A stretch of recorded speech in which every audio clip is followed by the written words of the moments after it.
Welcome to Beyond the Bio with Terra the Connector, a podcast about people behind the success stories.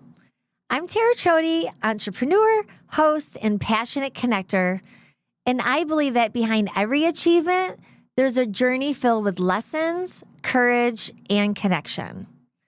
This show isn't about filters, highlights, or titles. It's about the real stuff, the risk, the growth, and the relationships that shape who we become. Because success isn't just what you do, it's who you are beyond the bio. So let's welcome Jennifer Puzsar. Hi, how are you? Thanks for joining me. Thank you for having me. So many people don't know, but I've known you for over 25 years. I know, that's incredible. Yeah, she was my first manager back in one of my first sales positions. I'm excited to have you, a little nervous actually, to have you on this podcast because you've been really an inspiration to me over the years. Oh, that just means so much. Thank you. You've been an inspiration to me just to see you're so everything nice. that you've been doing. Yeah. One thing I love is this medical spa you have. How did you even come up with opening Emmanuel Skin Science? I was doing sales training for many, many years. Then I went into publishing, which That's right. building magazines, and I ended up with like 3 different publications. Back then, I was seeing sales more as a career path versus a skill set. And so I just always thought I needed to be in that sales arena. But really, everything in any business comes down to sales. It brings the pulse of the business. I mean, you Right. have to have finances in anything that you do. You have to bring that in. Our focus is very much on slowing down skin aging, educating women on what's really happening with their skin and their body as they age. I feel like a lot of marketing in the med spa arena is very limited, and it really targets to vanity a lot. Right. There are things in aesthetics that are very healthy for skin, and there are other things in aesthetics that are purely aesthetic, meaning it doesn't necessarily improve the quality of the skin. So that's where there's that little blend.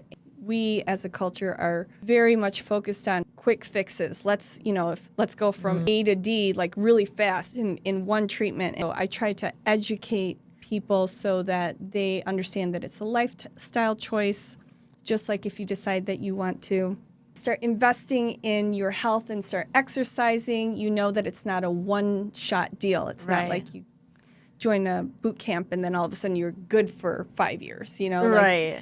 You need to Consistency. consistency is key for sure. You hosted myself and some girls for a little Galentine's Day event. Yes, we did.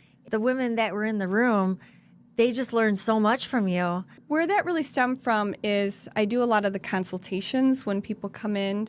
We have so much technology now. We've in those 5 years, we've probably invested like 1.5 million in technology, like lots of different lasers, body sculpting, but mostly for skin.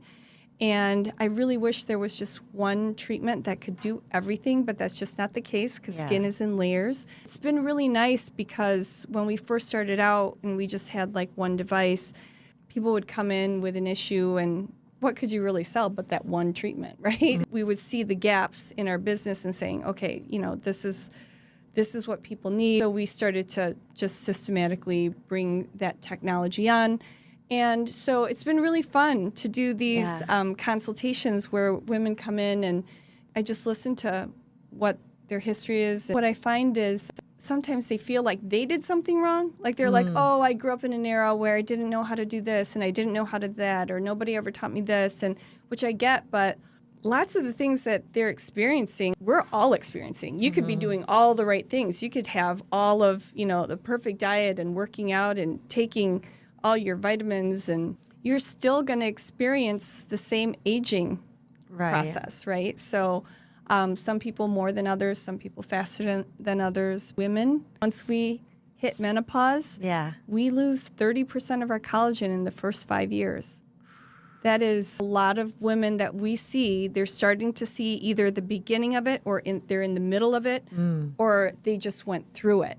And when they went through it, they're just like, I don't know what happened to my skin and my face, but it just happened real fast. Many of these women, they're just like, what can I do now? Because facelifts have gotten so good, and we see it, like on social media, especially with celebrities. It's become so accessible that people are thinking about it more and more. I think about it, I'm like, when am I going to get my facelift?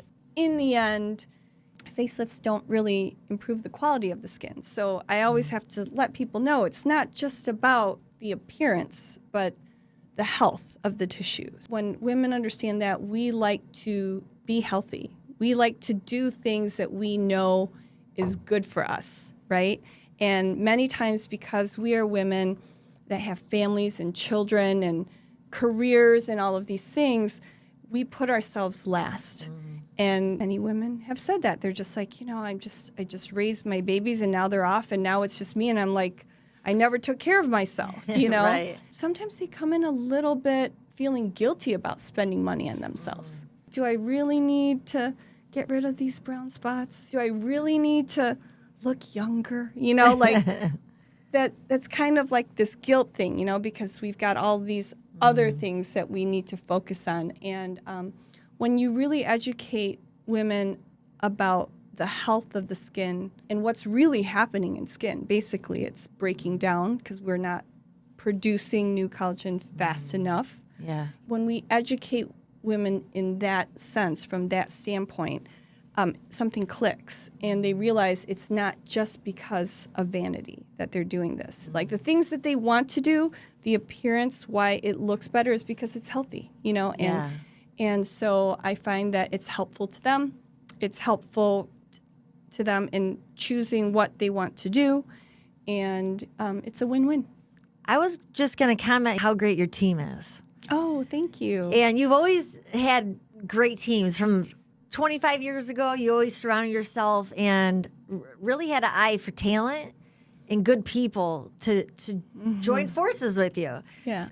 How do you capture and get the attention of some great people? That's just funny because you were one of those people. You were on my team. You were a leader on my team for many, many years. I always say if I have a business superpower, that superpower is I've been able to draw great people. Yeah. Yeah. So, I mean, that you can't just do everything yourself. And Right. I think part of it is knowing that you can't do everything yourself. People who have a good work ethic is important. There's a lot of psychology that goes into sales and being able to present yourself to others that's very selfless.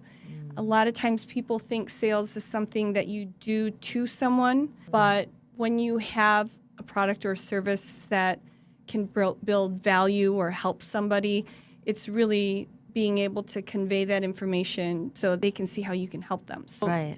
in doing that, if someone truly has that mindset that they want to help people, that those are just good people, right? Right. So our team's just fantastic. There's just Right. a lot of different pulls in life, but what we have right now, we're very happy with. Yeah. From my opinion, just from knowing you for so many years, when you have a vision and a goal and are excited about it, they want to follow and they want to be a part of that. People are definitely attracted to what you're building and what you're trying to do. Keep it up. Oh, thank you. Thank you. It's definitely like a transfer of energy, right? Yeah, definitely. Yeah. You went to college at... University of Michigan. Mm-hmm. Yeah, I grew up in Ann Arbor. You have a passion for traveling. Yeah, we do travel quite a bit. I always notice that. I'm like, oh, where's she now? Oh, I love this.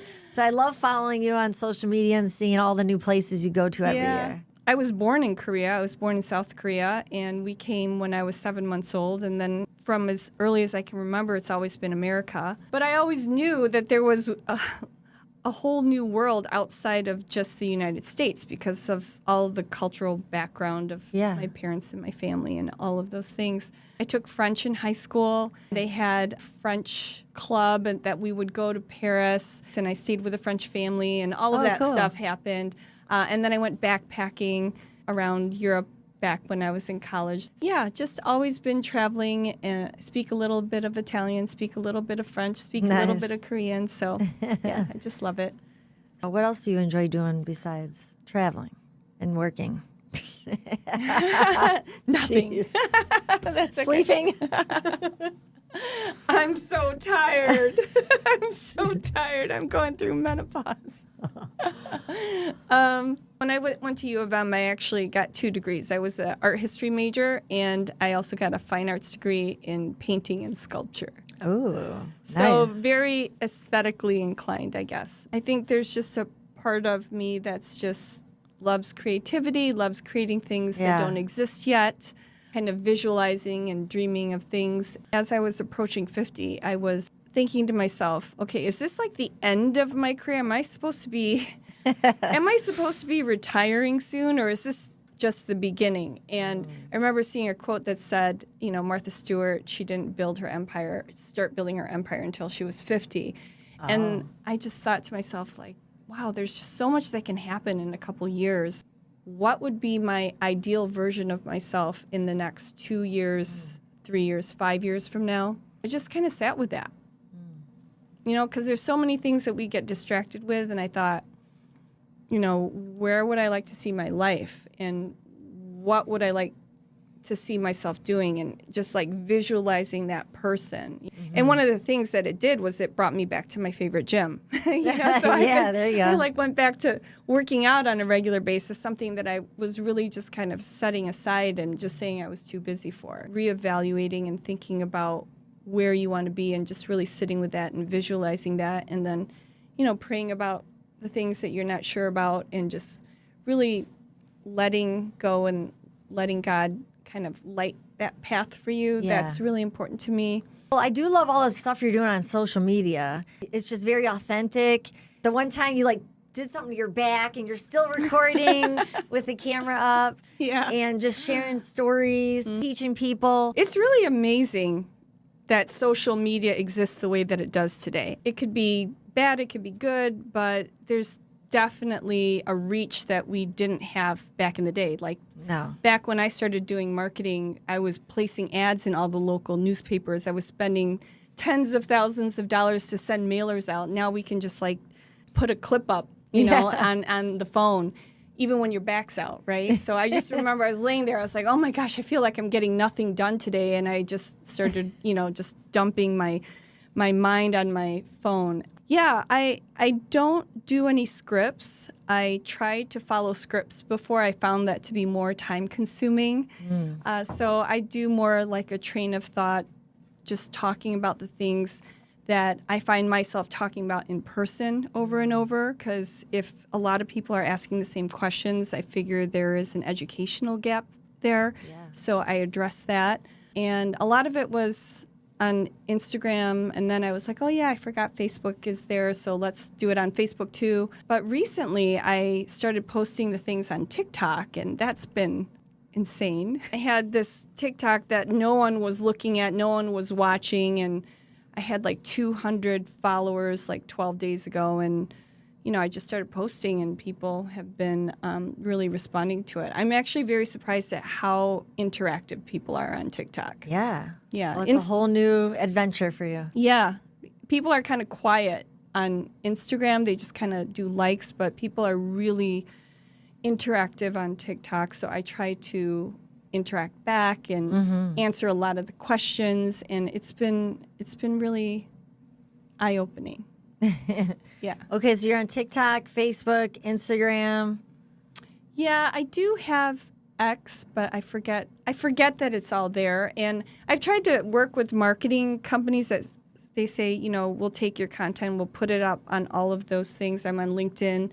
But I kind of feel like they all have different angles that you have to come from, Yeah. So the way you caption on TikTok is different from Instagram. The algorithm's a little bit different. Right. The format's different, longer on TikTok, it's just all of that. So I'm just, playing around with it, having fun. Yeah. It's been great though. Yeah.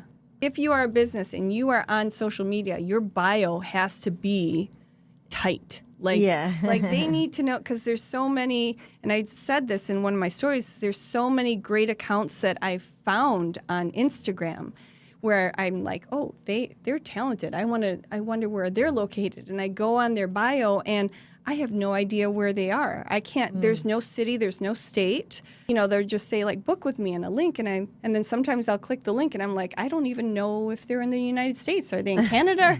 So I'm like scrolling down and then I'm like, oh, they're in Indiana. Okay. Like it took a while for me to figure that out, So like if you're on social media, like as a business, have your bio tight.